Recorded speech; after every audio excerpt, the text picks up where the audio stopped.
ప్రజలందరూ బాగుండాలి. Start journey with smile. Be happy.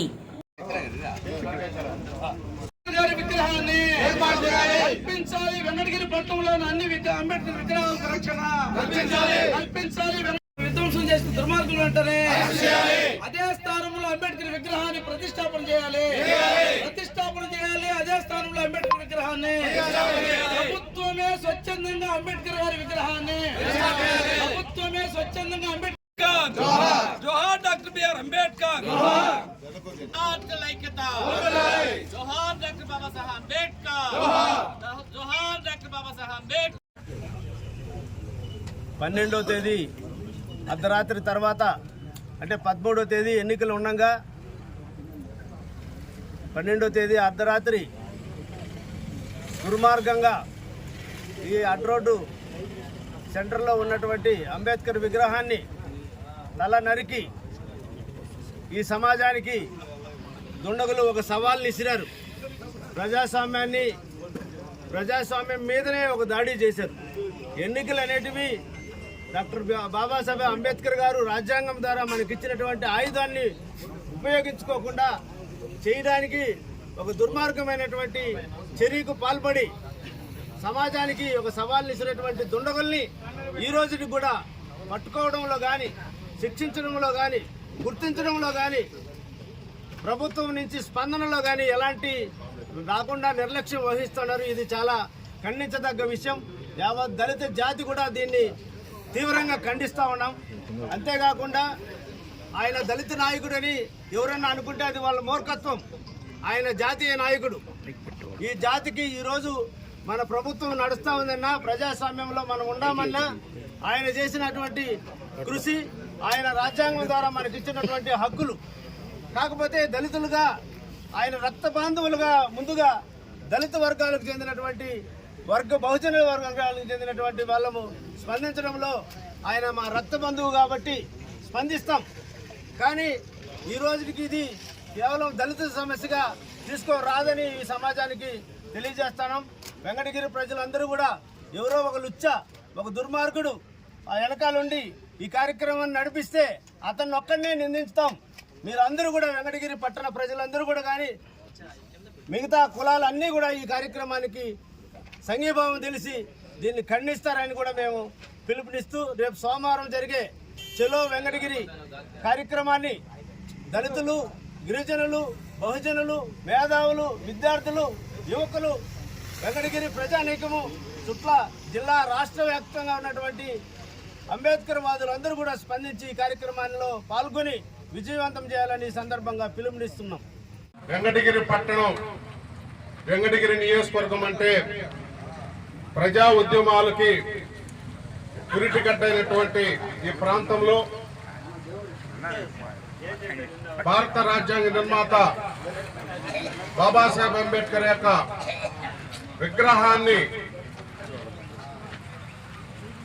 6 రోజుల క్రితం అంటే 12వ తారీఖు నైట్న ఏ విధంగా ధ్వంసం చేశారో 6 రోజులైనా సరే ఇప్పటి వరకు ఏం జరిగిందని అట్లా ప్రభుత్వంలో ఉన్నటువంటి అధికారులు కానీ లేదు పోలీస్ యంత్రాంగం కూడా ఎదురుగానే సీసీ కెమెరాలు ఆధారం చేసుకొని దోషులను ఇప్పటి వరకు కూడా గుర్తించలేదంటే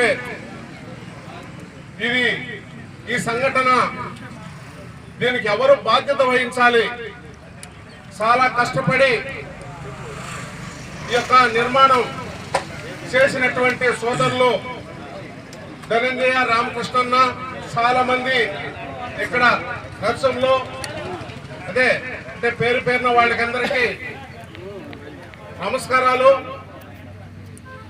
అంబేద్కర్ విగ్రహం పెట్టారంటే ఇక్కడ భారత రాజ్యాంగం అమలులో ఉన్నట్లే.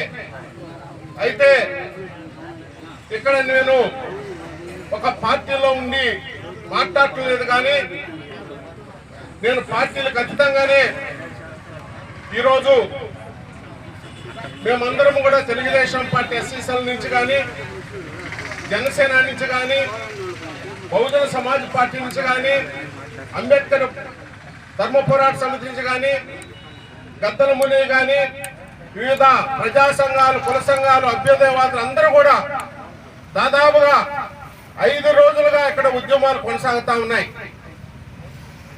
సోదరులు చాలా మంది ఇక్కడ అసలు ఏం జరిగింది, దీని యొక్క పూర్వపరాలు మాకు తెలియాలని చెప్పి 5 రోజులు పూర్తి 6వ రోజుకి జరిగినటువంటి ఈ సంఘటన మీద ఇప్పటి వరకు కూడా ఎవరైతే దోషులుగా ఉన్నారో వాళ్ళు శిక్షించడానికి కూడా పోలీసులు కేసు నమోదు చేయకపోగా జరిగినటువంటి సంఘటన మీద ఈ బాబాసాహెబ్ అంబేద్కర్ యొక్క విగ్రహం ధ్వంసానికి సంబంధించినటువంటి సమాచారం రాష్ట్ర నలుమూలల నుంచి వెంకటగిరిలో ఏం జరిగింది, నెల్లూరు జిల్లాలో, ఉమ్మడి జిల్లాలో చాలా మంది ప్రజాస్వామికులు అందరూ కూడా ఎందుకు తల నరికాల్సినటువంటి పరిస్థితి వచ్చిందని చెప్పి అందరూ కూడా ఆలోచన చేస్తున్నటువంటి సమయంలో కూడా తెలుగుదేశం పార్టీ నుంచి జరిగిన వెంటనే మాజీ శాసనసభ్యులు కురుగొండ రామకృష్ణ గారు ఇక్కడ తెలుగుదేశం పార్టీ ఎస్సీసార్ నాయకులు అందరితో సహా వచ్చి ఆ యొక్క సంఘటనని ఏం జరిగిందని తెలుసుకొని మేము ఏం చేయాలో చెప్పండి, మీరు పునరుద్ధరణకి నేను నా అంతా కూడా. ఈ పరిస్థితి చూస్తే నిజంగానే ఈ జిల్లాలో కొద్దో గొప్ప అంబేద్కరిజం ఉన్నటువంటి నియోజకవర్గం కావచ్చు, ప్రాంతం కావచ్చు వెంకటగిరి ప్రాంతం. ఎందుకంటే ఇక్కడ కవులు, కళాకారులు, ప్రజాసంఘ నాయకులు అందరూ కూడా ఎక్కువ ఉన్నటువంటి ప్రాంతం ఇది. ఇక్కడే ఇలాంటి పరిస్థితి వచ్చిందంటే ఇక ఈ రాష్ట్రంలో, ఈ జిల్లాలో ఇక్కడి నుంచి మొదలు పెట్టేదానికి నాందిగా వాళ్ళు భావిస్తారని తెలియజేస్తున్నాం. ముఖ్యంగా ఇప్పుడు మనం సహదేవనని అధ్యక్షుడిగా అని చెప్పి ఎన్నుకున్నామని చెప్పి చెప్పడం జరిగింది. నా ఉద్దేశం, నా సూచన అనుకోండి, లేకపోతే నా సబ్మిషన్ అనుకోండి, ప్రతి పార్టీ నుంచి ఒకరిని తీసుకొని, ప్రజా సంఘాల నుంచి ఒకరిని తీసుకొని